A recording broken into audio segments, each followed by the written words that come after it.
읽겠습니다. 우리가 진리를 아는 지식을 받은 후 짐짓 죄를 범한 즉 다시 속죄하는 제사가 없고 오직 무서운 마음으로 심판을 기다리는 것과 대적하는 자를 태울 맹렬한 불만이 있으리라. 모세의 법을 피한 자도 두세 증인으로 말미암아 불쌍히 여김을 받지 못하고 죽었거든. 하물며 하나님의 아들을 짓밟고 자기를 거룩하게 한 언약의 피를 부정한 것으로 여기고 은혜의 성령을 욕되게 하는 자가 당연히 받을 형벌은 얼마나 더 무겁겠느냐. 너희는 생각하라. 원수 갚는 것이 내게 있으니 내가 갚으리라 하시고 또다시 주께서 그의 백성을 심판하리라 말씀하신 것을 우리가 아노니 살아계신 하나님의 손에 빠져 들어가는 것이 무서울진저. 전날에 너희가 빛을 받은 후에 고난의 큰 싸움을 견디어낸 것을 생각하라. 혹은 비방과 환난으로서 사람에게 구경거리가 되고 혹은 이런 형편에 있는 자들과 사귀는 자가 되었으니 너희가 갇힌 자를 동정하고 너희 소유를 빼앗기는 것도 기쁘게 당한 것은 더 낫고 영구한 소유가 있는 줄 알미라. 그러므로 너희 담대함을 버리지 말라. 이것이 큰 상을 얻게 하느니라. 너희에게 인내가 필요함은 너희가 하나님의 뜻을 행한 후에 약속하신 것을 받기 위함이라. 잠시 잠깐 후면 이가 오시리니 지체하지 아니하시리라.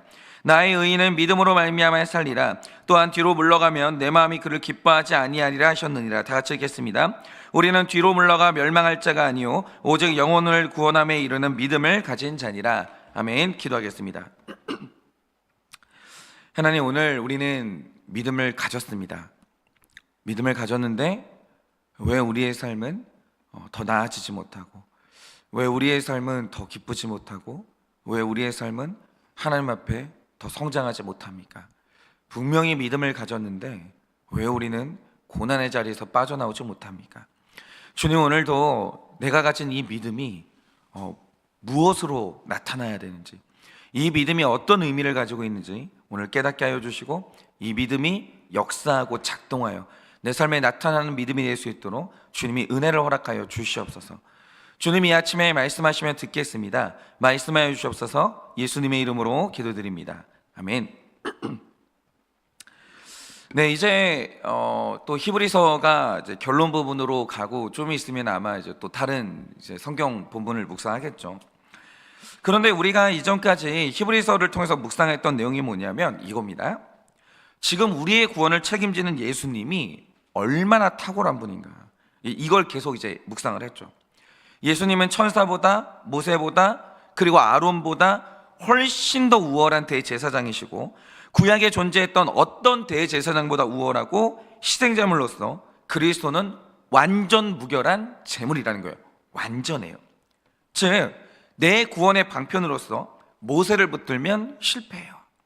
내 구원의 방편으로서 굉장히 유명한 어떤 대단한 학력이 좋은 인간 목사를 붙들면 실패해요. 그런데 구원의 방편으로 예수를 붙드는 자는 그 구원이 절대 실패할 수는 없다는 거예요. 절대. 예수는 그러해요. 그러므로 오늘 10장부터는 이 주제가 결론으로 전환되는데, 이 그리스도의 탁월함을 논증해낸 저자가 결국 우리에게 이제 제시하는 마지막 굉장히 당연한 결론이 있어요. 그게 뭐냐면, 자, 그러면 이제 예수 좀 믿자는 거예요. 좀 예수 좀 믿자는 거예요. 이 믿음, 이게 히브리서의 결론이에요. 그런데 저는 오늘 그 히브리서 저자가 정확하게, 저는 아볼로 같긴 한데 정확하게 누구인지는 몰라도 이 논리적으로 빈틈을 허용하지 않는 학자일 거라는 생각이 드는 게요. 자, 오늘 본문에서 이 저자가 예수님을 믿자라고 하면서 그러면 도대체 믿음이 뭔데? 이거에 대해서 세부적으로 들어가기 시작해요. 그러니까 히브리서 저자가 만만한 사람이 아니에요. 덮어놓고 믿자 얘기 아니라 믿자라고 한 다음에 믿음은 뭐냐? 요거 설명하는 거예요. 그래서 오늘은 히브리서 저자가 말하는 믿음의 정의가 뭔지, 그리고 예수님을 온전히 믿고자 할 때 믿음을 방해하는 결정적인 장애물이 뭔지 오늘 우리가 지금 그걸 보려고 합니다. 그러니까 먼저는 이겁니다. 믿음은 뭐냐면 가질 수 있어요. 가질 수 있는데 가졌으면 누려야 된다는 거죠. 그러니까 이게 안 되는 게 가능한 거예요. 그러니까 오늘 말씀 26절, 27절이 이걸 말하는데, 자, 말씀을 보시면 믿음을 구성하는 두 가지 요소가 있는데, 하나는 이 굉장히 중요한 단서를 제공하는데, 오늘 본문이 말하는 믿음의 첫 요소는 아는 것, 지식이에요. 모르면 못 믿어요. 알아야 되는 거예요. 그런데 이 안다는 것, 지식은 믿음이 생기는 데 있어서 가장 중요한 기본적인 요소인 거죠. 그러니까 저는 단호하게 믿기를 세상에 무신론자는 없어요. 인간의 본질 자체가 종교이기 때문에 모든 인간은 하여튼 뭔가를 믿고 있어요. 배우자를 믿든 뭐 사람 믿든 뭘 믿든 믿어요. 그러니까 우리가 뭐 이상하잖아요. 우리 대한민국이 뭐 과학이 얼마나 발달한 나라예요. 근데 대한민국의 상징이 뭔지 아시죠? 그 대통령 상징 봉황이에요. 봉황이 있어요? 없어요. 그런데 우리나라 최고 통수권자의 상징이 봉황이에요. 뭐냐? 우리나라의 어떤 그 권력의 상징이 봉황이라는 것은 우리가 뭔가 믿고 있다는 거예요. 뭐 이렇게 행운을 갖다 주는 존재, 복을 갖다 주는 존재. 이게 막연하게 우리는 지금 뭐가 믿고 있는 거예요. 그러니까 인간은요, 본질 자체가 종교예요. 안 믿고는 못 살아요. 그런데 사람이 그것이 무엇이든 어떤 신을 향해 믿음을 가지는 이유가 뭐냐면 사람이 연약하기 때문이에요. 그러니까 우리가 세상에 성취하고 싶은 소원이 많죠. 근데 내가 너무 연약한 거예요. 그래서 우리는 스스로는 그걸 다 채울 수가 없어요. 여러분, 우리가 자녀들 다 훌륭하게 키우기를 원하죠. 근데 그거 할 수 있냐? 못해요. 여러분, 이 세상에 자녀 잘 키우고 싶은 욕구보다 더 큰 욕구가 어디 있냐고요. 부모님들 다 아시죠? 안 돼요. 한계를 느껴요. 아니, 내 마음대로 안 되는 거예요. 그래서 사람은요, 내가 할 수 없는 게 너무 많기 때문에 결국 신을 찾을 수밖에 없어요. 하나님이 세팅을 그렇게 만들어 놓은 거예요. 사람은요, 인생 살면서 한 번은 무조건 기도해요. 그럴 수밖에 없는 거예요. 그런데 중요한 건 사람마다 나의 가장 긴급한 필요가 뭐냐? 이 지식이 다 다르다라는 거예요. 기도 제목이 다 달라요. 예를 들어서 이 진시 왕자의 가장 이 절박한 필요는 불로장생이었죠. 죽기가 싫은 거예요. 너무너무 죽어도 죽기가 싫은 거예요. 어떤 부모님들의 이 절박한 필요는 내 자녀가 좋은 학벌, 직업을 갖는 것이고, 또 어떤 분은 이 땅에서 가난과 고통을 피하는 거죠. 절박해요. 각자 소원을 가지고 있잖아요. 절박해요. 인생 올인해요. 가난에 대한 탈출이든지 좋은 학벌에 대한 갈구든지 뭐가 됐든지 간에 절박해요. 이렇게 나의 가장 긴급한 필요가 이 땅의 것이라는 지식이 형성되면 그거 주겠다고 약속하는 신을 찾는 거예요. 예수를 믿어도요, 이상하게 믿어요. 그러니까 내 소원이 이제 어딘가에 머물러 있으면 그에 합당한 신을 찾게 되어 있는 거예요. 그게 기복주의죠. 그런데 내가 참된 기독교인이라고 할 때 그 지식의 출발점이 뭐냐? 내 인생의 가장 절박한 필요가 내 영혼이 죄에서 구원받는 것인데, 이게 진짜 소원인 사람은 예수님을 만날 수밖에 없어요. 왜냐하면 전 세계 모든 종교 중에 이거 준다고 약속하는 신은 예수님밖에 없기 때문이에요. 그러니까 지금 나에게 가장 중요하고 필요한 게 뭐냐? 이걸 알 때 기독교 신앙은 출발할 수 있는 거죠. 여러분, 우리가 구약에서 욥을 택자라고 말하는 이유가 뭐겠어요? 여러분, 욥이어 살면서 어마어마한 인간이 당할 수 있는 고난 다 당했어요. 건강 잃었죠? 자녀가 하루아침에 다 죽었죠? 돈을 잃어버렸어요. 그런데 이런 와중에서 폐허더미에서 욥이 기도한 게 있었는데 그가 그때도 구한 게 뭐였습니까? 나의 구속자를 만나기를 원했어요. 이게 대단한 거예요. 건강 잃었죠? 돈 잃었죠? 자식 잃었죠? 마누라도 도망갔죠? 그럼 이때 우리가 원하는 게 뭐겠어요? 주님, 물질 회복시켜 주세요. 주님, 자식 잘 되게 해주세요. 뭐 이런 거잖아요. 근데 그는 나의 구원자를 만나기를 간절히 소원했어요. 그래서 욥기를 보면요, 욥이 고난을 당할 때 한 번도 건강이나 물질의 회복을 구하지 않았어요. 그가 애타게 구했던 것은 지금 내가 겪고 있는 이 고난이 하나님이 나를 버린 게 아니라는 그 증거, 그걸 원했다는 거죠. 여전히 하나님과 나의 관계는 견고합니까? 나는 하나님께 사랑받고 있습니까? 내가 하나님께 저주받아서 이런 건 아니지요. 이걸 계속 구했다라는 거죠. 그러니까 우리가 자꾸 큰일 났다 이런 말 하는데, 이 세상에서 구원보다 큰일 난 건 없는 거예요. 만약 나 자신이나 내가 사랑하는 사람에게 구원의 확신이 없으면 그게 큰일 난 거예요. 다른 건 큰일 난 거 아니에요. 이게 큰일 난 거예요. 이게 바로 참 믿음의 지식이에요. 그러니까 기독교 신앙은요, 지식이 똑바라야 돼요. 지식이 올바라야 돼요. 올바른 지식에서 좋은 믿음으로 나아가는 것이, 이 지식이 이제 삐뚤어지기 시작하면 그때부터 이 지식이 뭐 2단으로도 가고 3단으로도 가고 막 기복신앙으로 가고 막 이렇게 되는 거죠. 여러분, 어떤 경우에도 믿음은요, 무지에서는 뿌리를 내릴 수가 없습니다. 믿음이 뿌리를 내리려면 정확한 지식이라는 토양이 있어야 되고, 이 토양을 갖추려면 말씀 보셔야 돼요. 큐티 안 하고는 이건 불가능해요. 그런데 오늘 말씀을 보시면 이 대단히 중요한 말씀이 나오는데 그게 뭡니까? 이거예요. 진리를 아는 지식을 받았으면 끝이냐? 그게 아니에요. 이거 히브리서 기자가 이거 목회자예요. 이 사람은 책상머리에서 이걸 쓴 게 아니라 목회를 하다 보니까 이 실천적인 뭐가 자꾸 나오는 거예요. 그게 뭐냐? 이 사람이 믿음에 대한 지식을 알아요. 성경 퀴즈 하잖아요. 다 맞춰요. 지식을 받았어요. 근데 죄를 범해요. 즉 예수님이 구원자임을 아는 지식이 있어도 죄를 향해서 흘러 떠내려갈 수 있는 거예요. 그러니까 이게 무슨 말이냐?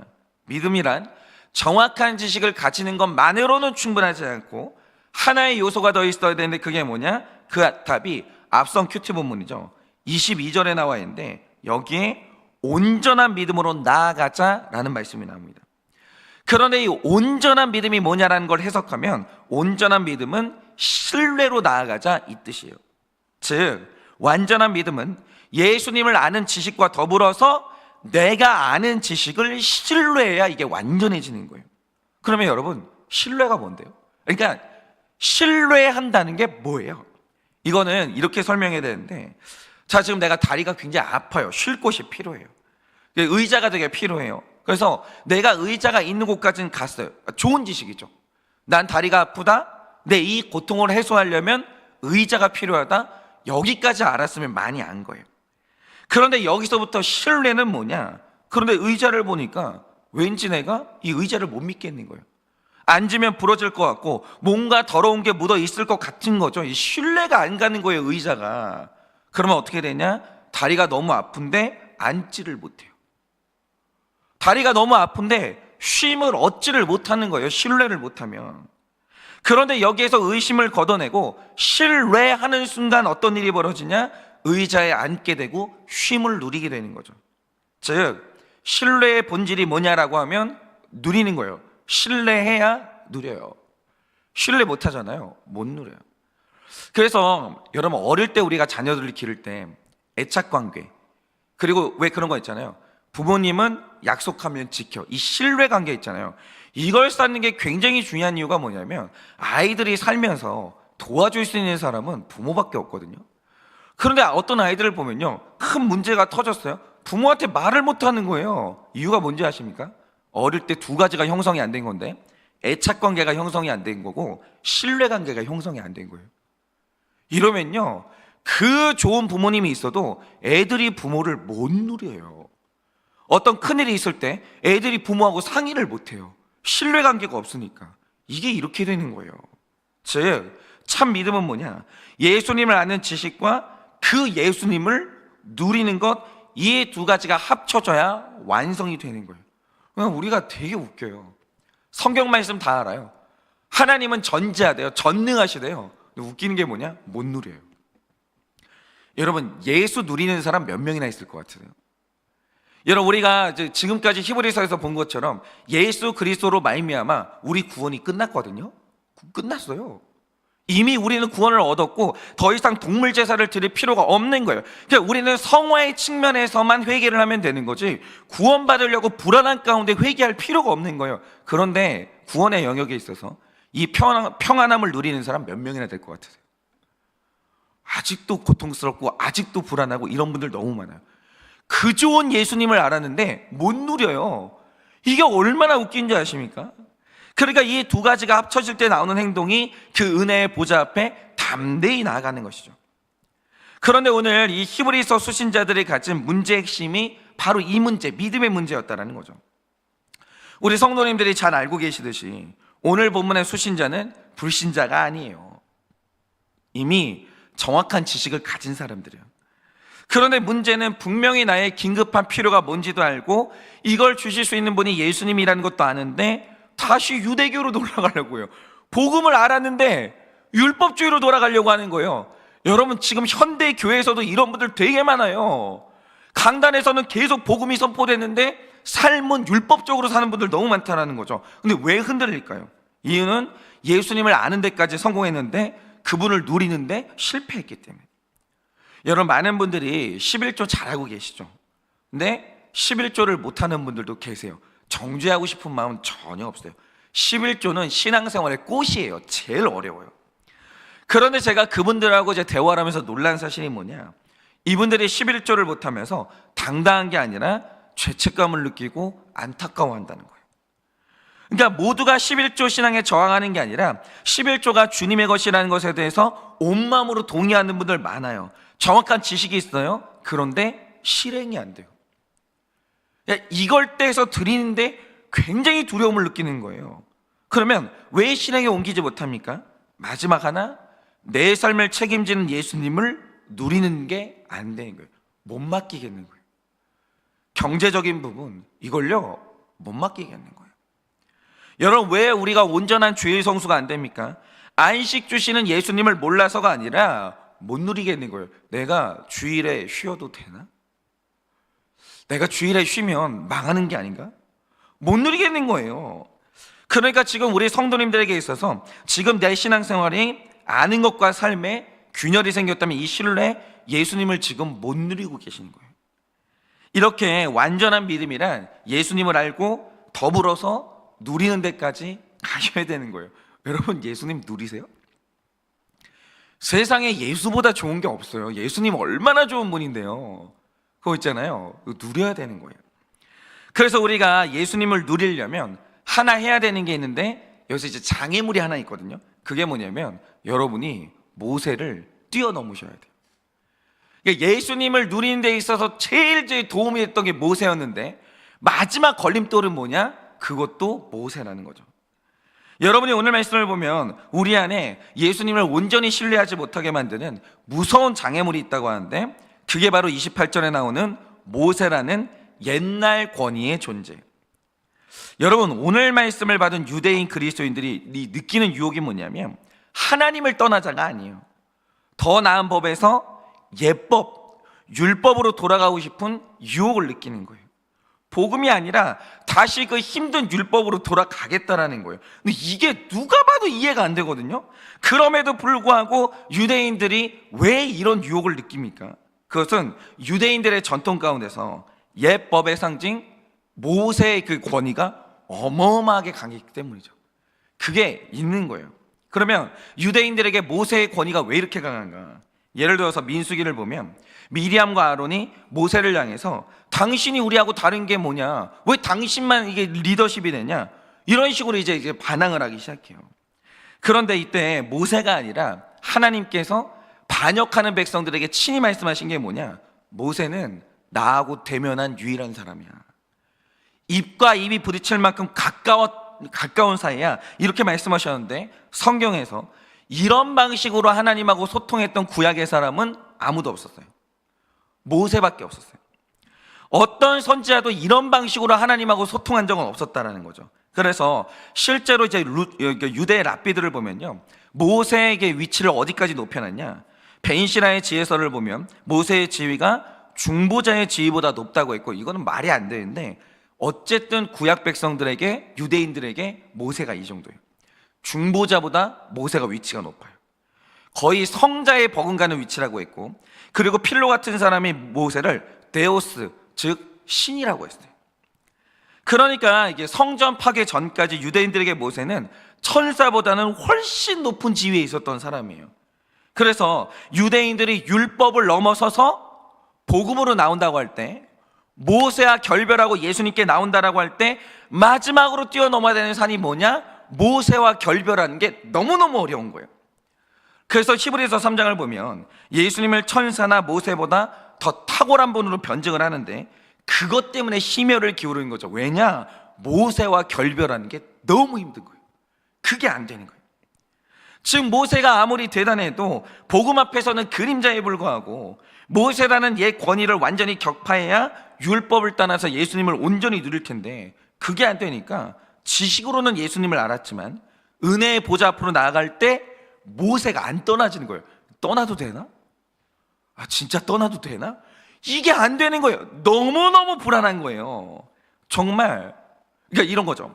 예수님을 믿는 순간 넌 이제 제사 안 해도 돼? 이랬어요. 제사 안 하니까 너무 불안한 거예요. 진짜 제사 안 해도 되나? 진짜 중단해도 되나? 믿음 하나면 된다는 거예요. 근데 얼마나 좋아요? 너무 편하잖아요. 근데 믿음에서 불안한 거예요. 진짜 믿기만 해도 되는 건가? 이게 안 되는 거예요. 이 예수를 완전히 신뢰했다가 내 구원이 좌절되면 어쩌나, 이 불안함이 안 없어지는 거예요. 이게 바로 우리의 문제라는 거죠. 우리 신약의 신자들 역시 예수 그리스도를 아는 지식을 가졌으면서 이 복음을 누리지 못할 때는 내 무의식의 어딘가에 여전히 벗어나지 못하는 모세와 같은 옛날 권위자가 있는 거예요. 그래서 이제 제가 설교를 준비하면서 나로 하여금 지금도 예수님을 온전히 누리지 못하게 만드는, 이 권위를 온전히 누리지 못하게 만드는 이 모세의 옛 권위가 뭘까? 여기서 한번 생각을 해봤거든요. 근데 제가 이제 죄를 보게 되면서, 저도 예전에는 이제 회개한다고 하는데 진짜 회개를 한 게 이제 얼마 안 됐어요. 근데 제가 죄를 보고 진짜 회개를 하게 되면서 충격적으로 드러났던 사실 하나가 이거였어요. 저는 굉장히 많은 부분에서 저 자신을 속여왔는데 그 중에서도 가장 감쪽같이 스스로에게 속았던 부분이 바로 이 회개의 부분이었어요. 왜냐하면 저는 사실은 구속사를 알기 전부터도 저는 제 자신의 감정이나 개인사를 말하는 게 별로 어렵지 않았어요. 그래서 큐티를 하기 전부터도 제 약점이나 우리 가정의 치부를 솔직하게 말하는 게 전 별로 어렵지 않았어요. 그런데 진짜 죄 고백을 시작하면서 이게 뭐가 이상하다라고 느꼈던 부분이 어디냐면, 보통 진짜 회개라고 할 때 그 증거가 뭡니까? 참 회개는 수치심을 동반해요. 그러니까 수치를 당하는 대가를 지불한다는 거죠. 왜냐하면 복음은 단순한 용서가 아니라 내 죄에 대한 공격이기 때문에 용서의 자유를 느끼기 전에 반드시 수치심을 버려야 되는 거예요. 이걸 뛰어넘어야 되는 거예요. 여러분, 우리의 죄라는 것은요 사실 굉장히 추악하고 깊어요. 이걸 오픈하고 용서받는다라고 할 때 한 번은 수치심의 산을 넘어야 되는 것이죠. 그리고 그 대가를 치고 나면 회개와 오픈을 통해서 자유가 일어나는 거예요. 수치심의 산을 한번 뛰어넘으면요 이젠 정말 자유예요. 그리고 죄가 힘을 잃고 성화가 진전되기 시작해요. 그런데 어느 날부터 제가 느낀 문제점이 뭐냐, 제가 치부를 말해요, 제 단점을 말해요. 근데 수치스럽지가 않은 거예요. 그리고 더 큰 문제는 아주 오랜 시간 솔직하게 살았는데 성화는 진전이 안 돼요. 그거 왜지? 회개도 해요, 오픈도 해요, 나눔도 해요. 근데 수치스럽진 않아요? 성화도 진전이 안 돼요? 근데 어느 날 제가 회개를 알게 되니까 뭐가 이상하다고 느낀 거예요, 제 자신에 대해서. 그게 도대체 이게 뭘까를 생각하다가 우연히 어느 날 제가 제 방어 기제를 검사한 날이 있었는데, 그때 제가 굉장히 놀라운 저 자신을 알게 된 거예요. 그게 뭐냐면, 여러분, 방어 기제 중에 자책이라는 게 있어요. 이게 뭔지 아세요? 자책이 뭐냐면, 타인이 나를 비방하고 공격하면 너무 아프니까 내가 나를 보호하는 방식으로 미리 내가 내 자신에 대해서 나를 공격하는 거예요. 자책을 하는 거죠. 예를 들어서 얼마 전에도 프로그램을 보니까 조세호 씨가 말할 때, 질문할 때 이래요. 제가 이게 되게 바보 같은 질문인 줄 아는데요, 이런 말 할 필요가 없거든요. 그런데 왜 질문을 던지면서 미리 제가 던지는 질문은 바보 같을지 몰라요 라고 하는 이유가 뭐겠습니까? 이게 자기를 방어하는 거예요. 누가 미리, 그러니까 겁이 나는 거죠. 아니, 어떻게 이렇게 바보 같은 질문을 해? 이런 게 공격을 받을까 봐 겁이 나니까 먼저 자기가 먼저 치고 공격을 하는 거예요. 그런데 이게 중요한 건 뭐냐면, 여기서 이게 중요한 건 적당해요. 자책은요 절대로 다 드러내지 않아요. 나와 타인이 받아들일 만큼만 드러내고 거기에서 타협을 해요. 그리고 회개는요 내 죄에 대한 철저한 믿음인데, 자책은 철저한 자기 방어거든요. 그러니까 회개나 자책이나 다 자기를 탓하고 자기를 드러내요. 그런데 결과가 완전히 달라요. 회개하면 자기 의가 사라지거든요. 그런데 적당히 자책을 잘하면 나는 자기 잘못을 모르는 뻔뻔한 인간들과는 다르게 최소한 내 잘못이 뭔지는 알고 이러면서 자기 의가 강화돼요. 그리고 자책은요 그 어떤 거룩도 만들어내지 못해요. 그리고 정말 교활한 게 뭔지 아십니까? 사역을 하다가 보니까 제가 하나 노하우를 깨닫게 됐는데, 적당히 오픈하고 적당히 자책을 잘하면 제가 수치를 당하지 않는 정도가 아니라 성도님들이 저를 칭찬하기 시작해요. 박현석 목사님은 진솔해. 박현석 목사님은 아주 솔직한 사람이야. 저 사람 대화가 잘 돼. 이런 식으로 적당하게 오픈하고 적당하게 자책하면 오히려 칭찬 듣는다는 사실을 알게 된 거예요. 자, 그걸 파악하게 된 거예요. 이러니까 이후부터는 제가 눈치를 본 게 뭐냐면, 수치를 당하지 않으면서 사람들에게 진솔하다는 평가를 듣는 선이 어딘지를 정확히 파악하는 거예요. 그리고 딱 그만큼 오픈해요. 절대로 깊은 죄를 오픈하지 않아요. 사람들한테 인정받을, 진솔하다는 인정을 받을 만큼만 오픈하고 자책해요. 그러니까 자책한다는, 저는요 이걸 알기 때문에 제가 제일 분별 잘하는 게 뭐냐면, 이 사람이 지금 자책하는지 오픈하는지를 다 알아요. 그거는 알아요. 제가 그걸 해봤기 때문에. 어떤 분들, 그런 분들이 있어요. 한일교회는 오픈하는 교회지 회개하는 교회지, 이 교회에서 인정받고 적응하려면 회개해야지, 적당히 하시는 분들이 있어요. 저는 그 선을 알아요. 이게 지금 분수령적인 회개인지 교회에 적응하고 인정받으려고 적당히 오픈하는지, 그거 저는 압니다. 왜냐하면 제가 해봤기 때문에. 이제 이게 뭐냐면 사실은 굉장히 교활한 자기 기만이에요. 그런데 방어 기제를 검사하던 날 제가 그동안 해왔던 게 회개가 아니라 자책이라는 사실을 알고 엄청 충격을 받았어요. 그러니까 저는 다른 사람들보다 훨씬 더 지능적이고 교활하게 나도 속고 남도 속이고 살아왔던 거죠. 그런데 나는 이런 은폐를 어디에서 배운 것인가, 오늘 소름이 끼치더라고요. 어떻게 이렇게 교활하게 살 수 있나 내가. 근데 이게 어디에서 배웠나 생각을 해보니까 이게 기원이 모세와 같은 제 아버지로부터 비롯된 것들이에요. 그러니까 아버지가 책임이라는 게 아니에요. 제가 아버지로부터 배우고 나서 이 노하우를 익힌 거예요. 예를 들면 이런 거죠. 너 아시겠지만 제 아버지는 목회자십니다. 그래서 제 아버지가 무려 저보다 30년이나 목회를 더 하셨어요. 이 자체로 이제 겨우 젊은 부목사님 저한테 아버지는 엄청난 권위를 가지는 분이죠. 그러니까 지금도 저희 아버지가 해주는 조언 중에 틀린 조언들이 많아요. 근데 고민은 돼요. 아버지가 워낙 경력이 많으시기 때문에 아버지가 하나 뭔가 주제를 던져주시면 저는 굉장히 오랜 시간 고민을 해요. 아버지는 저한테 권위가 있는 거죠. 그런데 이 권위 있는 아버지가 어릴 때부터 저한테 하신 말씀이 뭐냐, 강단에서 네 이야기 절대 하지 마. 목사는 감정 드러내면 안 돼. 감정이 없는 사람처럼 행동해. 설교할 때 절대 간증하지 마. 이런 식으로 이제 말씀을 하신 거죠. 물론 제 기질상 이 아버지의 조언을 늘 답답하게 생각을 했어요. 왜냐하면 저는 털지 않고는 살 수가 없거든요. 저희 아버지가 훌륭한 목사가 되려면 털지 말라는 거예요. 말하지 말라는 거예요. 오픈하지 말라는 거예요. 너무 답답한 거죠. 그래서 기질대로 오픈하려고 하면 모세와 같은 아버지의 권위의 장벽 때문에 오픈할 때마다 너무 불안한 거예요. 나 진짜 좋은 목사 못 되나? 이러다가 나 공동체에서 인정 못 받는 거 아닌가? 너무너무 불안한 거예요. 그러면서 진짜 회개로 넘어가는 게 너무 어려운 거예요. 왜냐하면 저는 말하면 안 되거든요. 회개는 오픈인데, 회개는 고백인데 고백을 못 하겠는 거예요. 아버지가 하지 말라고 했으니까. 그러니까 나도 만족하고 남도 만족하는 오픈을 찾다가 찾은 게 뭐냐? 회개가 아니라 자책하는 거예요. 그러니까 자책을 하니까요, 나도 만족하는데 상대도 만족을 하는 거예요. 자책을 하니까 성도님들이 진솔하다고 박수를 쳐주는 거야. 이거구나. 그래, 회개는 하지 말자. 자책까지만 하자. 이러면서 나도 만족하고 아버지도 만족하고 성도님들을 만족하고 이러고 사는 거예요.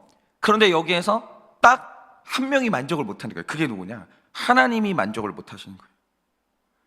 내가 너에게 회개하라고 했지 언제 자책하라고 했냐? 회개하고 비난도 감수하고 회개하고 대가 치르라고 했지 언제 자책하고 칭찬받으라고 했냐? 하나님이 만족을 못 하시는 거예요. 저는 돈에 약한 사람이 아니에요. 이딴 말을 하는 게 자책이에요. 뭐가 약해요? 돈 좋아하죠. 내가 돈 좋아하는 싹군이지 무슨 돈에 약해요.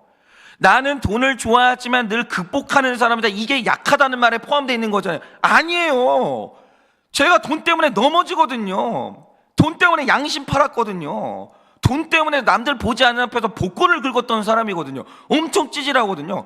거기까지 말을 안 하는 거예요. 뭘 돈에 약해요. 돈에 미쳤지. 돈 좋아하고 돈 좋아하는 싹군이지. 거기까지를 못 가는 거예요. 그런데 제가 처음으로 오픈했던 게 구속사를 만난 이후로 저의 자책과 회개를 분별하게 됐고, 회개를 기뻐하시는 하나님을 누리게 되는 거예요. 맞아요. 제가 오픈하니까 사람들이 저한테 실망하더라고요. 와, 그래도 괜찮은 목사, 뭐 괜찮은 목사는 아니지만 그래도 뭐 좀 그래도 정상적으로 사는 목사인 줄 알았는데, 야, 돈 좋아해, 복근을 긁어. 실망하는 분 있더라고요. 당해야죠. 내가 그런 죄인인데 당해야죠. 내가 얼마나 많은 성도님들 속이고 살았는데 비난 들어야죠. 대가 치러야죠. 그런데 하나님은 기뻐하시는 거예요. 잘했다. 그래야지.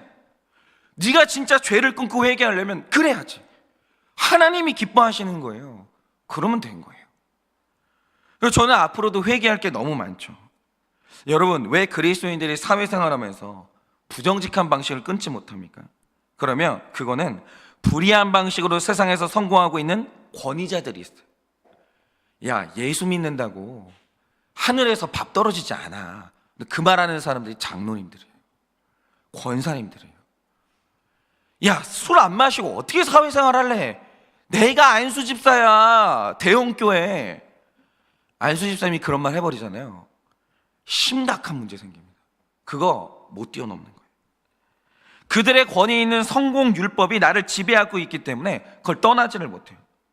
여러분, 왜 청년들은 믿음 하나 보고 사람 선택하고 신결혼 못합니까? 역시나 결혼에 있어서 세상 가치관을 심어준 나의 옛 권위자가 아직도 살아있는 거예요. 제가 얼마 전에 이제 어떤 항의를 받았냐면, 왜 목사님은 강단에 올라갈 때 성경책을 안 들고 가냐는 거예요. 성경책은 뭐냐? 가죽 이렇게 겉표지가 있는 이 두꺼운 책이 성경책인데 왜 그걸 안 들고 가냐는 거예요. 근데 저는 여기 성경책 어플이 있거든요. 근데 그건 성경책이 아니라는 거예요. 근데 저는 이게 훨씬 가볍고, 그리고 옛날 성경책, 저는 아날로그 성경책 좋아해요. 근데 저는 좀 빠른 게 좋거든요. 그래서 이거 성경 어플을 가지고 단어만 치면 그게 딱 나와요. 이게 훨씬 저는 좋은데, 그 어르신은 그건 성경책이 아니라는 거예요. 아니, 목사가 강단에 올라갈 때 책을 들고 가야지. 네, 그래서 저 고민이에요. 어떻게 생각하세요, 다들? 네. 더 좋은 새로운 시대가 열렸는데 아직도 목사는 이렇게 가죽으로 덮인 그 책을 들고 설교를 해야 되는 것인가? 그거는 제가 고민이 있어요. 왜냐하면 만약 그것 때문에 상처받고 있는 어르신들이 있다면 목사는 그렇게 해야죠. 네, 더 좋은 게 있어도. 근데 뭐가 맞는지는 모르겠어요. 어쨌든 간에 여러분, 만약에 여러분이 이제 복음으로 나가는데 결별하지 못하는 모세가 있다, 결별하셔야 돼요. 예수 안에는 자유가 있고, 예수 안에는 더 좋은 게 있고, 예수 안에는 풍성한 게 있어요. 본질로 들어가시고 그 믿음을 신뢰하셔서 누리시고, 근데 그러려면 여러분이 옛날 모세를 이제 헤어지셔야 돼요. 그렇게 우리 각자가 오늘 내가 헤어져야 되는 옛날 권위, 그 모세가 무엇인지 여러분 꿰뚫어 보시고, 오늘 복음으로 나아가서 그 복음을 믿고 살고 누리는 여러분 되시기를 예수님의 이름으로 축원합니다. 이 시간에 제가 기도하고 축도함으로 예배를 마치겠습니다. 기도하겠습니다. 하나님, 정말 사랑하는 나의 예수님을 누리기를 원합니다.